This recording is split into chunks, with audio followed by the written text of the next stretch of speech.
അല്ല, എനിക്ക് അയാളോട് നോ, ഞാൻ മാത്രം പത്രാധിപരോട് സംസാരിച്ചാൽ മതിയെന്നുള്ള ധാരണയിലാണ് നമ്മൾ ഇവിടെ വന്നത്. അതല്ല, പ്രിയക്ക് സംസാരിക്കണം നിർബന്ധമാണെങ്കിൽ സംസാരിച്ചു. ഞാൻ മടങ്ങിപ്പോയേക്കാം. അയ്യോ, ഒന്നും പറയണ്ട എന്റെ കുട്ടപ്പേട്ട. ഈ ഗസറ്റഡ് യക്ഷി ആദ്യം ഇറങ്ങുന്ന ആഴ്ച 50,000 കോപ്പി കൂട്ടി. ഇപ്പൊ ഇതാ 4-ാം അധ്യായം ഇറങ്ങുമ്പോ ആകെ ഇരിക്കപ്പുറത്തില്ലാതിരിക്കുക. നാനാ ഭാഗത്തുനിന്ന് ഏജന്റുമാരുടെ കത്തും കമ്പിയും കൊണ്ട് ആഫീസ് നിറഞ്ഞിരിക്കുക. കോപ്പി പോരാ എന്ന് പറഞ്ഞോണ്ട്. ഇങ്ങനെ പോയാ 10 ലക്ഷത്തിൽ നിൽക്കും തോന്നുന്നില്ല. ഒന്നാമത് കോട്ടപ്പുറത്തിന്റെ റേപ്പ് കേസാ ഇത്രയും ബഹളത്തിന് കാരണം. കർത്താവിന്റെ കൃപ എന്നല്ലാണ്ട് എന്താ പറയാ. ഞാൻ പിന്നെ വിളിക്കാൻ കുട്ടപ്പേട്ട.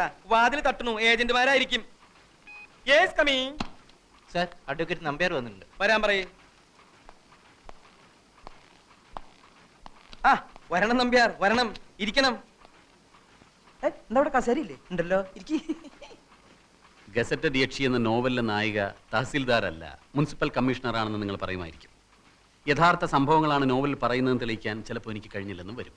പക്ഷേ റേപ്പ് കേസിലെ പ്രതിയും നോവലിസ്റ്റും ഒരാളായതുകൊണ്ട് സാമാന്യ ബുദ്ധിയുള്ള ഏതൊരു ജഡ്ജിക്കും അദ്ദേഹത്തിൻ്റെതായ നിഗമനങ്ങളിലെത്താനും നിങ്ങളുടെ ഈ സ്ഥാപനം പൂട്ടിക്കാനുള്ള തീരുമാനങ്ങൾ എടുക്കാനും കഴിഞ്ഞെന്ന് വരും. ഞാൻ താങ്കളോട് പൂർണ്ണമായി യോജിക്കുന്നു. പക്ഷേ ഇത് ഇന്ത്യ മഹാരാജ്യമായതുകൊണ്ടും എന്റെ കയ്യിൽ ആവശ്യത്തിലേറെ പണമുള്ളതുകൊണ്ടും വേണ്ടി വന്നാൽ സുപ്രീം കോടതി വരെ പോകാമെന്ന വിശ്വാസമുള്ളതുകൊണ്ടും താങ്കളുടെ ഭീഷണി ഈ മാമച്ചനോട് വേണ്ട എന്ന് പറയാൻ ഞാൻ ആഗ്രഹിക്കുന്നു. നിങ്ങളുടെ ഈ പീറ നോവലിസ്റ്റ് ഉണ്ടല്ലോ, അയാൾ ഒരു റേപ്പ് കേസിൽ ജാമ്യത്തിൽ ഇറങ്ങിയ ആളാണെന്നും ഈ കേസിലെ സ്പെഷ്യൽ പ്രോസിക്യൂട്ടറായി ഞാൻ വിചാരിച്ചാൽ പലവിധ വകുപ്പുകളിലായി അയാൾ എത്ര വർഷം വേണമെങ്കിലും അകത്താക്കാൻ സാധിക്കുമെന്നും ഓർമ്മിക്കുന്നത് നന്നായിരിക്കും. ഓർമ്മയുണ്ടല്ലോ. ഈ നോവൽ പ്രസിദ്ധീകരിച്ചില്ലെങ്കിലും നിങ്ങളും നിങ്ങളുടെ ആ അലബലാതി യക്ഷിയും അതിന് ശ്രമിക്കുമെന്നറിയാലോ. അപ്പോ എന്ത് പ്രത്യാഘാതവും നേരിടാൻ ഒരുക്കമാണെന്ന് അർത്ഥം. അതെ, ഒരു കോംപ്രമൈസും ഇല്ല. കോംപ്രമൈസ് ആയിരുന്നു ഉദ്ദേശമെങ്കിലും ഭീഷണിയുടെ ഭാഷ പുറത്തെടുത്ത് എന്തിനാ? ഈ മാമച്ചൻ ഒരു പേടിത്തൂറിയാണെന്ന് വിചാരിച്ചു അല്ലേ? മീൻ കച്ചവടത്തിൽ തുടങ്ങിയതാ ഞാൻ എന്റെ ജീവിതം. പിന്നീട് റബ്ബർ എസ്റ്റേറ്റ് ആയി. റബ്ബറിന് വില കുറഞ്ഞപ്പോ ഞാൻ സാഹിത്യത്തിലേക്ക് കിടന്നു. ആ എന്നോടോ? മിസ്റ്റർ, അവിവാഹിതയായ ഒരു ചെറുപ്പക്കാരി അപമാനിച്ചിട്ടല്ല നിങ്ങളുടെ വാരികയുടെ സർക്കുലേഷൻ കൂട്ടേണ്ടത്. അവിവാഹിതനായ എന്റെ നോവലിസ്റ്റിനെ കള്ളക്കേസിൽ കൊടുക്കാമെങ്കിൽ ഇങ്ങനെയും എനിക്ക് എന്റെ വാരികയുടെ സർക്കുലേഷൻ കൂട്ടാം. ഇനി ഞാനൊരു കോംപ്രമൈസ് പറയാം. കോട്ടപ്പുറത്തിന്റെ പേരിലുള്ള റേപ്പ് കേസ് പിൻവലിച്ചിട്ട് ഇങ്ങോട്ട് വരൂ. ഗസറ്റഡ് യക്ഷിയുടെ പ്രസിദ്ധീകരണം നിർത്തുന്ന കാര്യം അപ്പൊ ആലോചിക്കാം. ഇല്ല, ഇനിയിപ്പോ ഒന്നും നോക്കാനില്ല. ആ സ്കൗണ്ടറലിന് മാക്സിമം ശിക്ഷ വാങ്ങിച്ചു കൊടുക്കുക. എന്നിട്ട് ജയിലിനകത്തിട്ട് അവന് എഴുതുന്ന കൈയുണ്ടല്ലോ, പോലീസുകാർക്ക് കാശ് കൊടുത്ത് ആ കൈ തല്ലി ചതക്കുക. നാട്ടുകാരുടെ മുമ്പിൽ വിഴുപ്പലക്കണ്ടല്ലോ എന്ന് ഓർത്താ കോടതിക്ക് പുറത്തു വെച്ച് തീരുന്നെങ്കിൽ തീർന്നോട്ടെ എന്ന് കരുതിയത്. ഇപ്പൊ എനിക്ക് മനസ്സിലായി, ഈ വൃത്തികെട്ടവന്മാരെ വെറുതെ വിട്ടാൽ സമൂഹത്തിന് തന്നെ അത് വലിയ ദോഷം ചെയ്യും. പ്രിയ പറഞ്ഞതാ ശരി. ഇനി ഒന്നും ആലോചിക്കാനില്ല, ഒക്കെ ഇനി കോടതിയിൽ.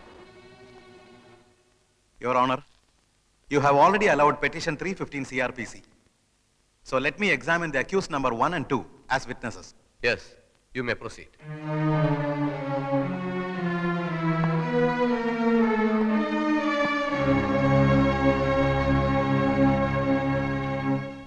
നിങ്ങളും രണ്ടാം പ്രതി രാമകൃഷ്ണനും അന്യായക്കാരുടെ വീട്ടിൽ എന്തിനു പോയി?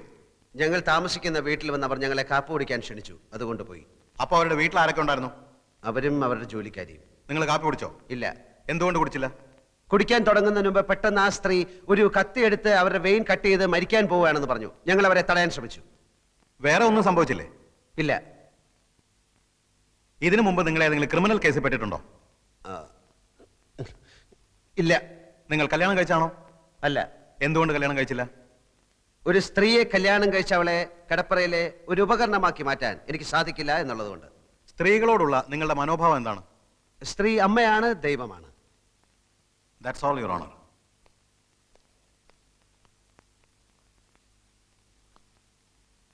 ദൈവത്തെ അപമാനിക്കലാണോ നിങ്ങളുടെ ജോലി? എന്റെ ജോലി കഥ എഴുത്താണ്. അല്പം മുമ്പ് നിങ്ങൾ പറഞ്ഞു സ്ത്രീ അമ്മയാണ്, ദൈവമാണെന്നൊക്കെ. അങ്ങനെ പറഞ്ഞ നിങ്ങൾ ഗസറ്റഡ് യക്ഷി എന്ന ആഭാസകരമായ ഒരു നോവൽ എഴുതി സ്ത്രീ വർഗത്തെ തന്നെ അപമാനിക്കാൻ ശ്രമിക്കുകയാണെന്ന് ഞാൻ പറഞ്ഞാൽ നിഷേധിക്കാൻ പറ്റുമോ? നോവലല്ല, ജീവിതം. ഓഹോ, സ്ത്രീയെക്കുറിച്ചുള്ള നിങ്ങളുടെ കാഴ്ചപ്പാടല്ലേ ആ നോവൽ എഴുതിയിരിക്കുന്നത്? അല്ല, ഈ ലോകത്ത് നല്ല സ്ത്രീകളും ചീത്ത സ്ത്രീകളുമുണ്ട്. നല്ല സ്ത്രീകളെ നായികമാരാക്കി ഞാൻ ധാരാളം നോവലുകൾ എഴുതിയിട്ടുണ്ട്. പക്ഷെ ഗസറ്റഡ് യക്ഷിയിലെ നായിക ഒരു വൃത്തികെട്ട സ്ത്രീയാണ് എന്ന് മാത്രം. അന്യായക്കാരിയോടുള്ള പക തീർക്കാനല്ലേ നിങ്ങൾ ആ നോവൽ എഴുതിയത്? കാശിന് വേണ്ടിയാണ് ഞാൻ നോവൽ എഴുതുന്നത്. ഗസറ്റഡ് യക്ഷിയിലെ നായികയുടെ ചിത്രത്തിന് അന്യായക്കാരിയുടെ മുഖം എങ്ങനെ വന്നു? അത് ചിത്രം വരച്ച ആളോട് ചോദിക്കണം. നിങ്ങൾ മദ്യപിക്കാറുണ്ടോ? ആ, അത്യാവശ്യം. ഇതുവരെ ഒരു കേസിലും പ്രതിയായിട്ടില്ല എന്ന് നിങ്ങൾ പറഞ്ഞു. മദ്യപിച്ച് അന്യായക്കാരിയുടെ വീട്ടിൽ കയറിയതിന് നിങ്ങളെ പോലീസ് അറസ്റ്റ് ചെയ്തിട്ടില്ലേ? രണ്ടാം പ്രതി രാമകൃഷ്ണന്റെ വീടാണെന്ന് കരുതിയാണ് ഞാൻ ആ വീട്ടിൽ കയറിയത്. എന്ത് കരുതി എന്നുള്ളതല്ല, നിങ്ങളെ പോലീസ് അറസ്റ്റ് ചെയ്തോ ഇല്ലയോ? പോലീസ് അറസ്റ്റ് ചെയ്തില്ല, എന്നെ കൂട്ടിക്കൊണ്ടുപോയി. SIക്ക് സത്യം ബോധ്യമായപ്പോ എന്നെ വെറുതെ വിട്ടു. ഈ സ്ത്രീകൾ തനിച്ച് താമസിക്കുന്ന വീട്ടിൽ കയറി ബ്രേക്ക്ഫാസ്റ്റ് കഴിക്കലാണോ നിങ്ങളുടെ ജോലി? ബ്രേക്ക്ഫാസ്റ്റ് കഴിക്കാൻ തോന്നുമ്പോൾ ആ വീട്ടിൽ സ്ത്രീകൾ തനിച്ചാണോ സംഘം ചേർന്നാണോ താമസിക്കുന്നത് എന്ന് ഞാൻ നോക്കാറില്ല. ഏത് സ്ത്രീ വിളിച്ചാലും നിങ്ങൾ ബ്രേക്ക്ഫാസ്റ്റ് കഴിക്കാൻ പോവോ? ബ്രേക്ക്ഫാസ്റ്റ് മാത്രമല്ല, ലഞ്ചും സപ്പറും ഒക്കെ കഴിക്കാൻ പോകും. വർഷങ്ങളായി മനസ്സിൽ കൊണ്ടു നടന്ന അന്യായക്കാരിയോടുള്ള പക തീർക്കാൻ വേണ്ടിയാണ് നിങ്ങൾ അവരെ മാനഭംഗം ചെയ്യാൻ ശ്രമിച്ചതെന്ന് ഞാൻ പറഞ്ഞാൽ നിഷേധിക്കാൻ കഴിയൂ? കഴിയും. ഞാൻ ഈ സ്ത്രീയെ ആദ്യമായി കാണുന്നത് തന്നെ ഏതാനും ദിവസങ്ങൾക്ക് മുൻപാണ്. ഓഹോ, സ്ത്രീയെ കിടപ്പറയിൽ വെറും ഒരു ഉപകരണമാക്കി മാറ്റാൻ സാധിക്കാത്തതുകൊണ്ടാണ് നിങ്ങൾ കല്യാണം കഴിക്കാത്തതെന്ന് ഇവിടെ പറഞ്ഞു. അതെ. നിങ്ങളുടെ അച്ഛന്റെ പേര് കൃഷ്ണമേനോൻ. അതെ. അമ്മ ലക്ഷ്മിക്കുട്ടി അമ്മ. അതെ. ഇതാരുടെ കല്യാണക്കത്താണ്? ഇതാരുടെ കല്യാണക്കത്താണെന്നാ ചോദിച്ചത്. പറയൂ. എന്റെ കല്യാണക്കത്താണ്. എന്ന് വെച്ചാൽ സ്ത്രീയെ കിടപ്പറയിലെ ഉപകരണമാക്കി മാറ്റാൻ ഇഷ്ടമില്ലാത്ത നിങ്ങളുടെ വിവാഹ ക്ഷണപത്രം. നിങ്ങളുടെ ഭാര്യ ഇപ്പൊ എവിടെ?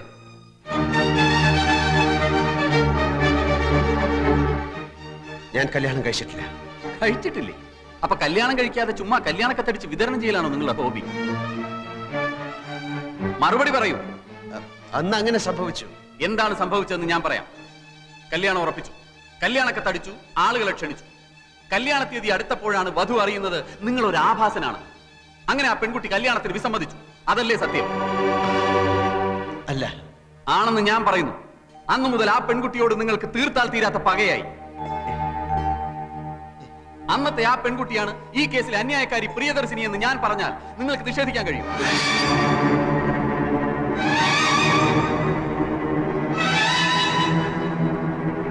ഈ ക്ഷണക്കത്തിലെ വധു പ്രിയ മേനോൻ തന്നെയാണ് അന്യായക്കാരി പ്രിയദർശിനി. വരൻ വിദ്യാസാഗർ തന്നെയാണ് ഇപ്പോഴത്തെ ഈ novelist Sagar Kottappuram. Your honour, അന്ന് തന്നെ നിഷേധിച്ച പെൺകുട്ടിയോടുള്ള മുൻ വൈരാഗ്യം തീർക്കാൻ വർഷങ്ങളായി അവസരം തേടി നടന്ന പ്രതി ഒടുവിൽ ഈ കിട്ടിയ സന്ദർഭം ഇവിടെ ഉപയോഗപ്പെടുത്തുകയായിരുന്നു എന്നുള്ളതാണ് സത്യം. That's all your owner.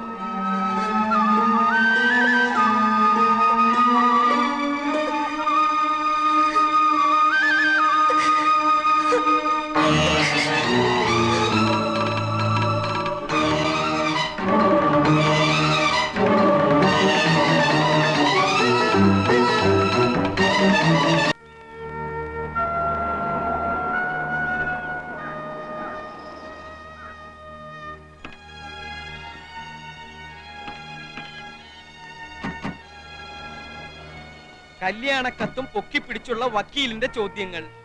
അന്തം വിടുന്ന നായകൻ ഒരു വശത്ത്, ഞെട്ടിത്തരിക്കുന്ന നായിക മറുവശത്ത്. ഈ കോടതി രംഗം അതേപടി ഒരു അധ്യായമാക്കാം. വായനക്കാരന്റെ കണ്ണു തള്ളും, ഞരമ്പുകൾ വലിഞ്ഞു മുറുകും.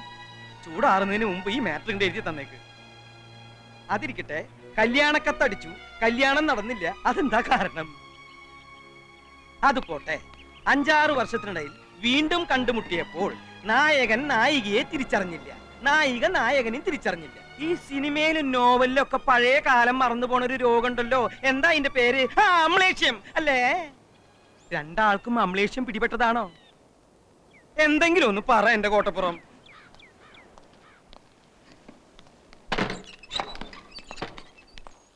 ഇപ്പൊ തന്നെ എഴുതി തന്നാ ഇപ്പൊ തന്നെ കമ്പോസിങ്ങിന് കൊടുക്കാം. നായകനും നായികയ്ക്കും അമ്ലേഷ്യം വേണ്ട, വായനക്കാര് വിശ്വസിക്കില്ല. ഒരാൾക്ക് മതി അമ്ലേഷ്യം. ഗസറ്റഡ് യക്ഷി അധ്യായം 6 അമ്ലേഷ്യം എന്ന ടൈറ്റിലും കൊടുക്കാം. കഴിഞ്ഞ ലക്കത്ത് കഥ എവിടെയാ നിൽക്കുന്നതെന്ന് അറിയോ? എവിടെ നിർത്തിയിരിക്കണേ? അതറിയാതെ ചുമ്മാ അമലേഷ്യം അമലേഷ്യം പുലമ്പിയിട്ട് കാര്യമില്ല. അമലേഷ്യം അങ്ങനെ ഒരു വാക്കില്ല. പിന്നെ ഈ മറവി രോഗത്തിന്റെ പേരെന്താന്ന്? അതൊന്നും അല്ല ഇവിടുത്തെ പ്രശ്നം. സാഹിത്യകാരൻ ജയദേവനെ അനിത വശത്താക്കി ദിലീപും ജയദേവനും ഈ പ്രശ്നത്തിൽ പൊരിഞ്ഞ അടി നടന്നു. ദിലീപ് മരിച്ചു, ജയദേവൻ ഒളിവിൽ പോയി. അവിടെയാ കഴിഞ്ഞ ലക്കം അവസാനിക്കുന്നത്. അടുത്ത ലക്കത്തിൽ പെട്ടെന്ന് എങ്ങനെ നായകനും നായികയും കോടതിയിലെത്തും? നായകനെ പോലീസ് പിടിക്കട്ടെ.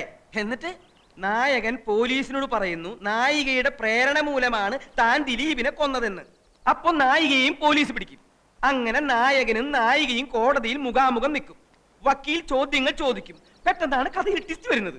അവർ പണ്ടെന്നോ കല്യാണക്കത്തടിച്ചിട്ടും കല്യാണം കഴിക്കാത്തവർ. അമ്ലേഷ്യം. എന്താ കുഴപ്പം? സാറിന്റെ അത്രയും മണ്ടന്മാരല്ല ഇവിടുത്തെ വായനക്കാർ. വായനക്കാർക്ക് അമ്ലേഷം പിടിപെട്ടാലും മതിയല്ലോ. എല്ലാം കോട്ടപ്പുറം തീരുമാനിച്ചോളൂ. പക്ഷെ എന്ത് എഴുതിയാലും വായനക്കാരന്റെ കണ്ണ് തള്ളണം, ഞരമ്പ് വലിഞ്ഞു മുറുകണം. ഒന്ന് എഴുതി തരൂന്നേ. ഒന്നിങ്ങോട്ട് വന്നേ. എന്തിനാ? അല്ല, ഒന്നിങ്ങോട്ട് വരൂ.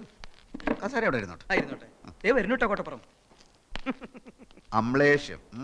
ഇയാൾ എവിടുത്തുകാരനാടോ? ചങ്ക് പൊട്ടി നിൽക്കുന്ന ഒരു മനുഷ്യനോട് ഇങ്ങനെയാണോ സംസാരിക്കുന്നത്?